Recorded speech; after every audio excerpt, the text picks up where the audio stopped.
Nginibingelele nginamkele. Obhalile uthi yena-ke unokuphupha umzali wakhe, uthola ukuthi loyo mzali loyo uyakhala ephushini. Ngabe-ke lokho kubika ukuthini? Kahle kahle nje ukukhala kamzali noma kungasilo iphupho, ukukhala kwakhe akusiyona into enhle. Leyo nto leyo futhi isuke ingakubangela nani? Nanokuthi ube namabhadi into ey'kanjalo-ke. Ukukhala nje kamzali akukho kuhle. Ukhumbule ukuthi incwadi ka-400 eyamaphupho iyatholakala. Uma uphupha-ke umzali wakhe ekhala, lokho kusuke kusho kukhona okwenzayo-ke okungamjabulisi noma okanye okungalungile.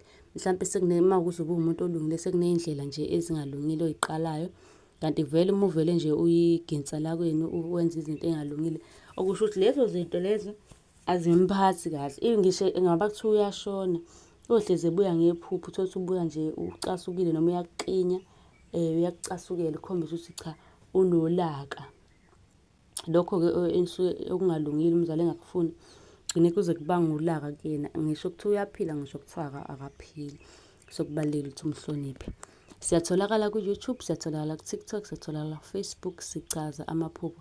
Kanti incwadi-ke yamaphupho ikhona 400 rand, ikhona insipho yobulongo 100 rand, ithumelwe ku-soap ye-skin 100 rand nayo.